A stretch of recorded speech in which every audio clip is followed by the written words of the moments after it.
क्या आपने कभी यह सुना है कि भगवान किसी के पीछे भाग रहे हो? भगवान किसी से बात करना चाहते हो? भगवान किसी के साथ भोजन करना चाहते हो? कभी सुना है आपने? तो आज सुनिए ये प्रसंग। वृंदावन में रहते थे ऐसे व्यक्ति जिनके साथ भगवान भोजन करना चाहते थे। भगवान उनसे बात करना चाहते थे। ठाकुर जी जिनसे प्रेम करते थे। हरे कृष्ण दोस्तों, वृंदावन में एक गुरु जी थे। बहुत सारे लोग उनके पास आते थे प्रसंग सुनने, ठाकुर जी की, ठाकुर जी की बातें सुनने।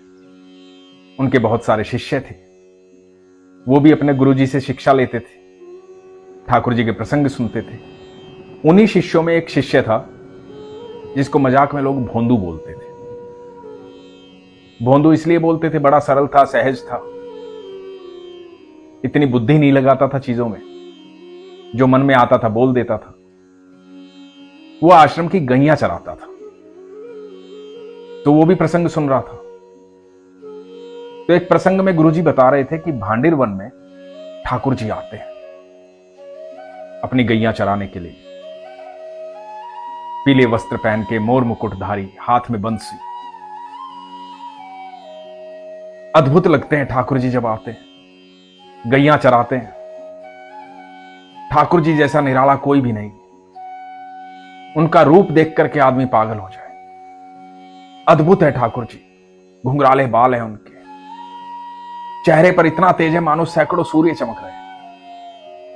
ऐसे लगते हैं ठाकुर जी। ये बात भोंदू भी सुन रहा था, और भोंदू को लगता था कि जो बात गुरुजी करते हैं वो बात सत्य है, सच है, ऐसा ही होता है। भोंदू को यह नहीं पता था कि यह बात बहुत पुरानी बता रहे हैं गुरुजी, पहले की बात बता रहे हैं। भोंदू को लगा कि भांडिर वन में आज भी आते हैं ठाकुर जी। तो भोंदू के मन में आया, मैं तो गैया चराने रोज जाता हूं, लेकिन भांडिर वन में ठाकुर जी तो नहीं आते। पर कल जाऊंगा तो ध्यान रखूंगा इस बात का। वन इतना बड़ा है, ढूंढना पड़ेगा, मुझे भी देखना है ठाकुर जी को। गुरुजी बताते हैं इतने सुंदर है वो, इतनी बढ़िया बंसी बजाते हैं, तो मुझे भी मिलना है उनसे। तो अगले दिन भोंदू गया गैया चराने भांडिर वन, और ढूंढने लगा ठाकुर जी को। अपनी गैया चराने लगा और इधर उधर देखने लगा, कहीं से आते दिखाई दे जाएं, किसी पेड़ पे बैठे हों। उनकी गैया देखने लगा, कहीं तो मिलेंगे। ठाकुर जी कहां मिलते। अगला दिन आया, उससे अगला दिन आया।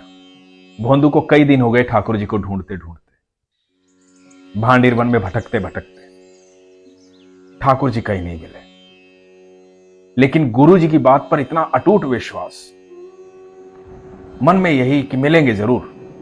हो सकता है किसी कारणवश ना आए हो सकता है किसी और काम चले गए। अब ठाकुर जी हैं, बहुत लोग मिलने आते होंगे, तो नहीं आए होंगे यहां पर। तो ढूंढ रहा था, और अचानक से चंदन की महक आई। महक बढ़ती चली गई, गुलाब की महक आई, ऐसी महक जो कभी भी नहीं आई थी भोंदू को। और बहुत सारी गैयों का झुंड आ रहा था। भोंदू ने उस तरफ देखा, उस महक के साथ गैयों का झुंड आ रहा है, और गैयों के झुंड के बीच में मोर पंखधारी, बाके बिहारी, पीतांबरी पहने हुए, चेहरे पर मुस्कान, मोटी मोटी आंखें, घुंघराले बाल, कृष्ण कन्हैया चलते चले आ रहे हैं गैयों के बीच में, चलते चले आ रहे हैं। भोंदू स्तब्ध खड़ा है, देखता जा रहा है। ऐसा तेज कभी नहीं देखा था, ऐसी रोशनी कभी नहीं देखी थी। बस देखता जा रहा है। हवा में मोर पंख लहरा रहा है। ठुमकते ठुमकते ठाकुर जी आ रहे हैं। ऐसी मुस्कान कभी देखी ही नहीं, ऐसी आंखें कभी देखी ही नहीं। और ये स्तब्ध खड़ा है, सामने से ठाकुर जी आ गए, और ठाकुर जी आकर के भोंदू के सामने खड़े हो गए। भोंदू कुछ नहीं बोल पाया। ठाकुर जी मुस्कुरा रहे हैं। भोंदू को बोलते हैं, भोंदू। भोंदू बोलता है कि आप ठाकुर जी हैं ना, आप कृष्ण कन्हैया हैं ना, मेरे गुरुजी ने बताया था आप यहां आते हैं। इतने दिनों से आप ही को ढूंढ रहा हूं, आप वही है ना? ठाकुर जी मुस्कुराते हैं, कहते हैं हाँ मैं वही हूं। भोंदू बोलता है, अरे गुरुजी आपके बारे में बताते हैं। गुरुजी बताते हैं आप इतने सुंदर हैं, इतने सुंदर हैं। मैं सच बताऊं, जितना गुरुजी बताते हैं ना उससे तो कहीं ज्यादा सुंदर है आप जैसा सुंदर तो कोई हो ही नहीं सकता। मैं तो बस देखता ही रह गया आपको। आप कितने खूबसूरत हैं, आपको कोई देखे तो देखता ही रह जाए। मैं तो बस देखता ही रह गया। तो ठाकुर जी बोले, भोंदू बातें बहुत हो गई, भूख बहुत जोर की लगी है, कुछ खाने को है तेरे पास? अब भोंदू हड़बड़ाया, बोला हाँ है, खाने को है। अब भोंदू बेचारा अपनी 4 रोटी लेकर जाता था, थोड़ी सी सब्जी खोली ठाकुर जी के सामने। ठाकुर जी को बोला कि ये लीजिए। ठाकुर जी ने सब्जी रोटी खाई और ठाकुर जी बोले, और कुछ है? भोंदू बोला, नहीं ठाकुर जी, बस ये 4 रोटियां थी मेरे पास।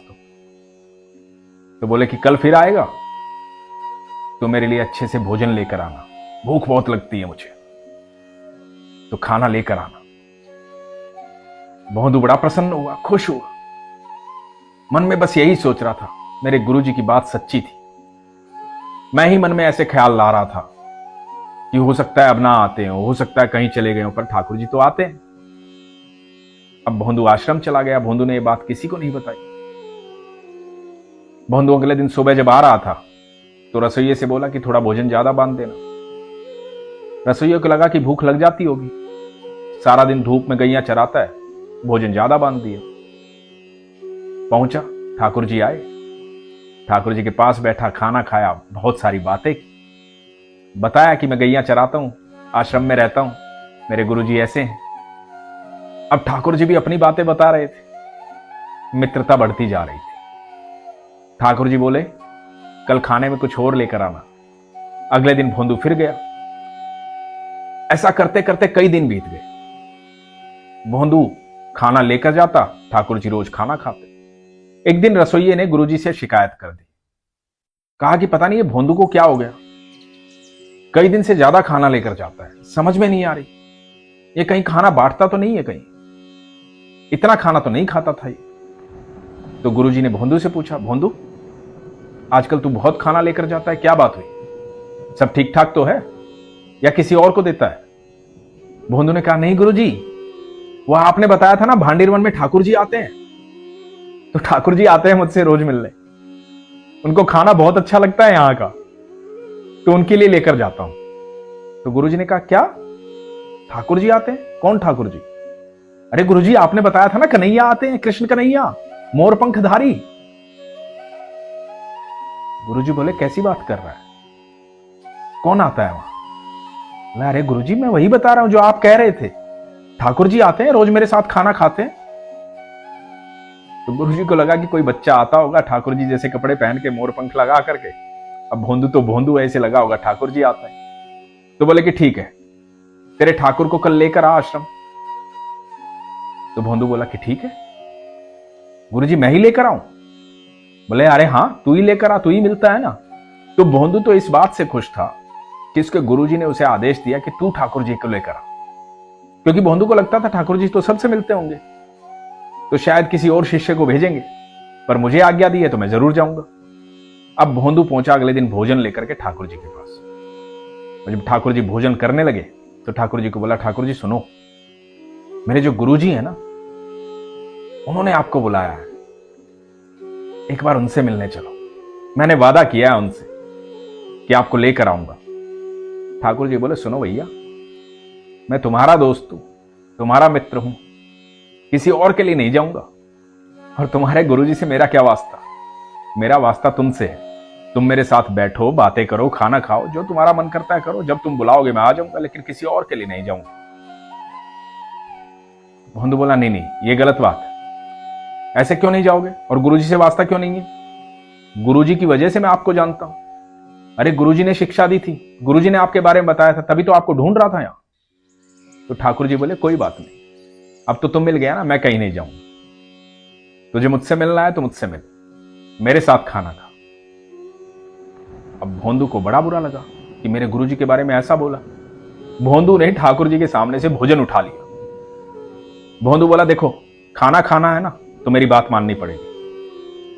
अब ठाकुर जी बोले कि भैया खाना खाऊं ना खाऊं, लेकिन मैं ये बात नहीं मानूंगा।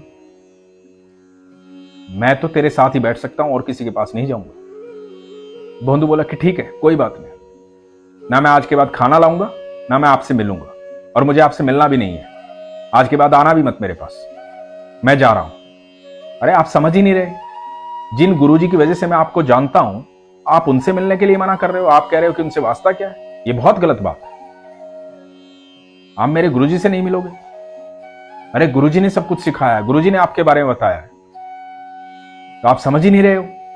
तो ठीक है, आप नहीं समझ रहे हो तो मैं क्यों समझूं। आज के बाद आपका मेरा वास्ता भी खत्म। ठाकुर जी देख रहे हैं। भोंदू ने अपना सामान लपेटा और जाने लगा। ठाकुर जी को यह बात बर्दाश्त नहीं।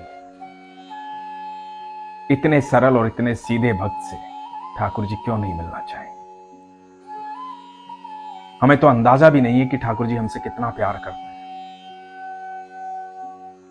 ठाकुर जी भोंदू की सरलता पर मुस्कुरा रहे थे। भोंदू बढ़ता जा रहा था। भोंदू को आवाज दी, भोंदू रुको।